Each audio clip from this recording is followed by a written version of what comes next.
নমস্কার বন্ধুরা, বং কুকিংয়ে আপনাদের সুস্বাগতম। আজকে আমি আরেকটা নতুন রেসিপি নিয়ে চলে এসেছি বং কুকিংয়ে। আজকে আমি বিউলির ডাল আর আলু পোস্ত রান্না করব। বাঙালিদের একটা সুস্বাদু একদম পরম প্রিয় খাবার।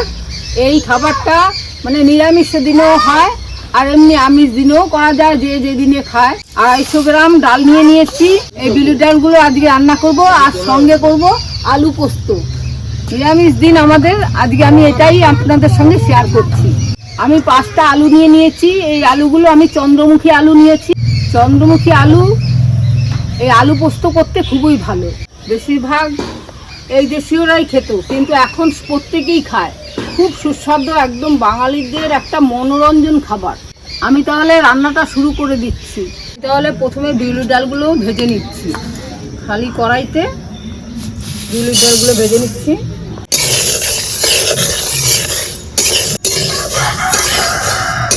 বিউলির ডাল ভেজে নিলে একটা যে বিজলা বিজলা ভাব আছে সেটা আসে না।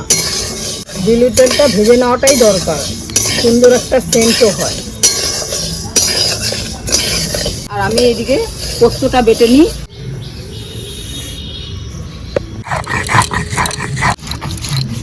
ভাজার গন্ধটা কি সুন্দর বেরিয়েছে। তো আর কাঁচা লঙ্কা বেটে নিলাম।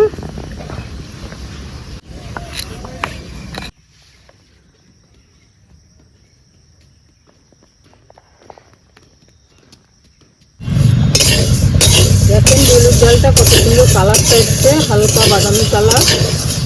যাতে পোড়া না লাগে বারবার নাড়তে হবে। আমার এবার ডালটা প্রায় হয়ে গেছে, আমি উঠিয়ে ফেলছি।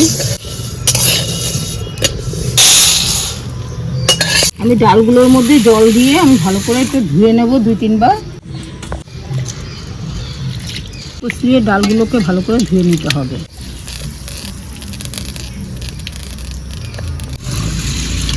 আর একবারও ধুয়ে নিচ্ছি।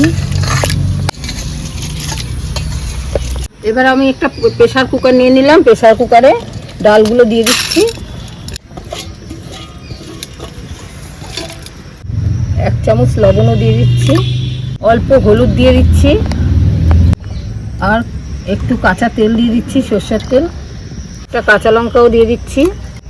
দিয়ে মুখটা আটকিয়ে আমি ঘর থেকে আমার বৌমাকে বলি সিটিটা দিয়ে তো 4টে সিটি দিবি। আচ্ছা।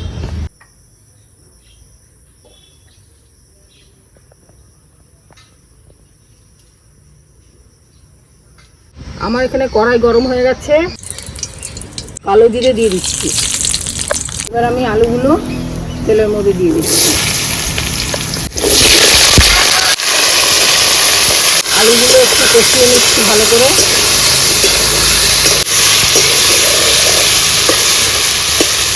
পরিমাণ মতন লবণ দিয়ে দিলাম। পোস্ততে একটু মিষ্টি দিতে হয়, আমি একটু চিনি দিয়ে দিচ্ছি।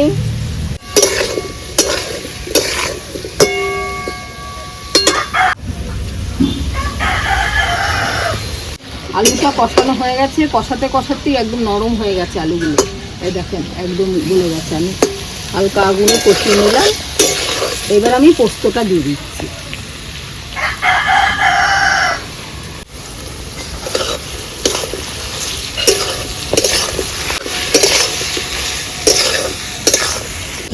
হলুদ দেবো না তরকারিতে? না না, পোস্ততে হলুদ দিলে পোস্তর টেস্ট নষ্ট হয়ে যায়। হলুদ দিতে নেই। চিকেনে রান্নাটা খুব সুন্দর খাবার। তোরা তো খেতে ভালোবাসিস। ওই দেশীয় প্রিয় তোর মা রান্না করতো, তোর মার থেকেই শিখেছি রান্নাটা ভালো করে। বাঙালিদের জনপ্রিয় একদম খুব প্রিয় খাবার। হ্যাঁ, নিরামিষ দিনে তো পোস্ত আর বিউলির ডাল হলে কথাই নেই। এটা মানে পয় পরিষ্কার খাবার একদম। আর একটু বেগুন ভাজা হবে, একটু পটল ভাজা হবে সঙ্গে, তাহলে তার কোনো কথাই নেই।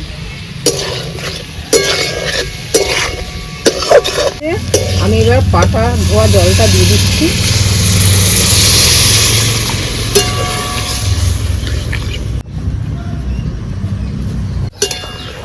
আমি এবার ঢেকে দিচ্ছি। ঢেকে দিয়ে একটু সিদ্ধ করে নিচ্ছি।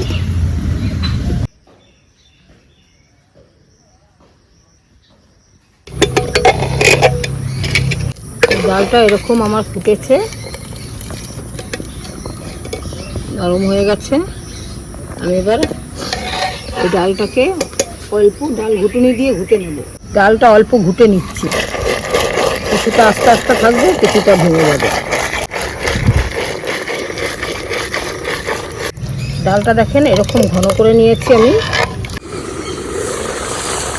পোস্তটা আমার প্রায় হয়ে গেছে। কয়েকটা কাঁচা লঙ্কাও দিয়ে দিচ্ছি এর উপর দিয়ে। একটা বাটিতে আমি নামিয়ে ফেলছি। এবার উপর দিয়ে আমি একটু হালকাভাবে কাঁচা সর্ষের তেল দিয়ে নিচ্ছি। আমার আলু পোস্তটা হয়ে গেছে। এবার আমি ডালটা সোমবার দিয়ে নিচ্ছি। বলি, বিউলির ডালে হলুদ না দিলেও হয়, কিন্তু প্রেসারে যখন ফুটানোর সময় একটু যদি হলুদ দেওয়া হয় কালারটা ভালো হয়। এমনি পরে দিতে নেই হলুদ। শুকনো লঙ্কা দিয়ে দিচ্ছি, লঙ্কাগুলো একটু ভেজে নিচ্ছি। দুটো তেজপাতা দিচ্ছি আর মরিগুলো দিয়ে দিচ্ছি। আর আমি অল্প একটু আদা গ্রেট করে রেখেছি, আদাগুলো দিয়ে দিচ্ছি। কাঁচা লঙ্কাও দিয়ে দিচ্ছি।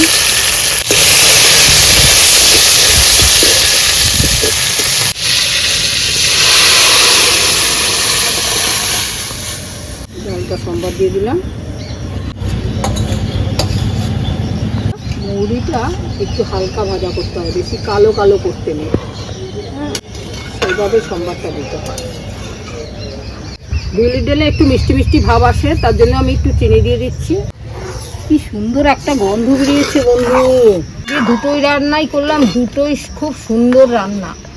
এই যে ডালটার এত সুন্দর গন্ধ বেরিয়েছে, পুরো পাশের বাড়ির থেকে একজন বলছে কি রান্না করছো, এত সুন্দর গন্ধ বেরিয়েছে।